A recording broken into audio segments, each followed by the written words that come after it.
So in this video, we're going to combine some trigonometry with some of these angle rotations.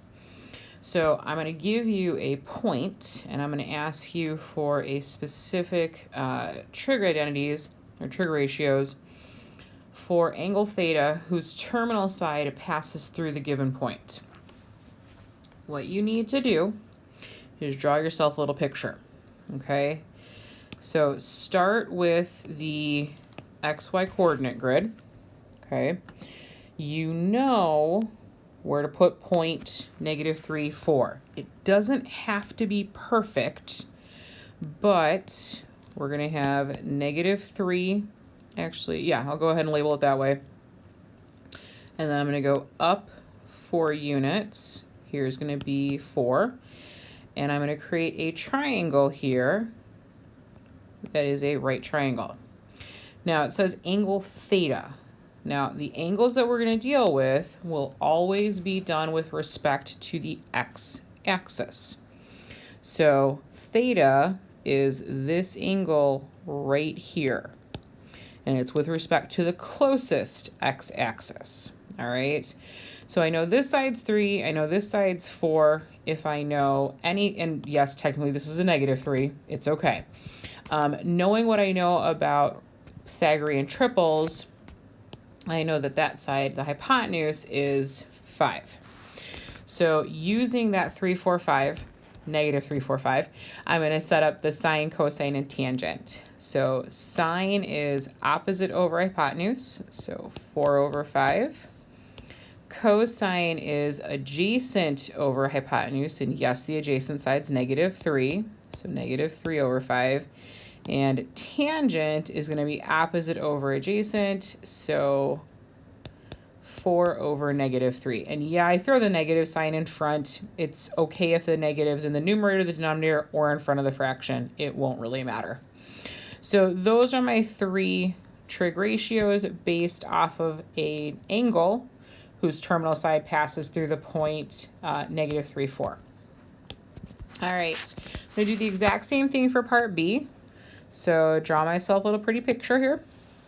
Let's change up. So we're going to go +3 on the x-axis. -8 means I'm going to drop down -8 and draw myself my right triangle here. And again, theta is always done with respect to the nearest x-axis. So theta is right here. Now, I don't particularly know 3, -8 as a right triangle or a Pythagorean triple, so let's go ahead and figure this out. So 3 squared plus -8 squared is going to equal my hypotenuse squared. So 9 plus 64 equals h squared. What is that? 73 equals h squared, which means h is equal to the square root of 73. For these problems, please do not turn them into decimal values. Unless the problem explicitly says to use a decimal, leave these as exact answers. And yes, root 73 is exact. Sine of theta is going to be the opposite over the hypotenuse. So -8/√73. Now, you should rationalize these. In fact, I need you to. So in the rationalization process, this would turn into -8/√73/73. So there's that answer. Cosine is going to be the adjacent side over the hypotenuse. So this would be 3/√73. Rationalize that out, please and thank you. So 3/73/73. So there's cosine.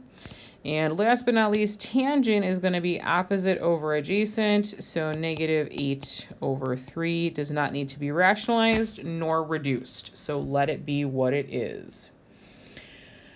All right, let's move on down to part C here. Part C, same idea, start with your pretty picture. All right, so we've got -5, so I'm going to pop over here, here's -5. I'm going to drop down 12 units, so -12. And if I draw the triangle in, Let's see if I can make a Desmos snap a triangle for me. Close. Let's go ahead and make that a right angle here. Theta is always with respect to the x-axis, the nearest x-axis. I'm going to keep stressing that. I do know there is a Pythagorean triple with side length of 5, side length of 12, and the hypotenuse is 13. So go ahead and use that relationship. You can also do Pythagorean theorem. So sine of theta, opposite over hypotenuse, so negative 12 over 13. Cosine is going to be adjacent over hypotenuse, so negative 5 over 13. And tangent is opposite over adjacent, so negative 12 over negative 5. But the double negative would cancel. And I don't know why I just tried to write down 15. It would be 12 over 5. So there you go. There's the cosine answer, and there is our sine answer. All right. One more quick problem, and this video will be over for this sheet. We've got one more point here. All right, so I'm going to go positive 4. Whoops, hold on one second. Let me put that 4 in a different place.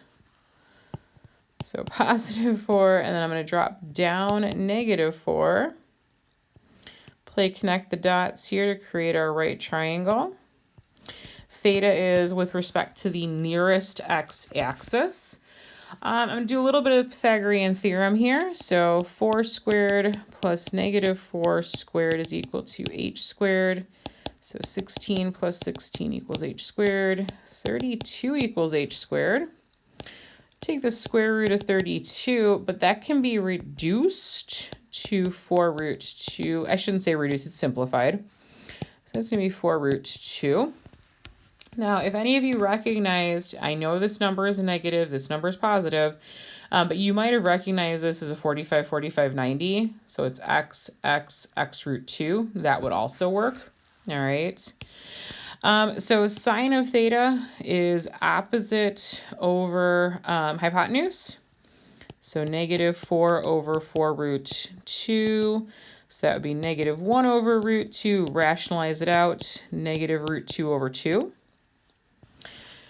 Cosine of theta is going to be 4 over 4 root 2, which should look a lot like the top line, except it's not going to have the negative in it.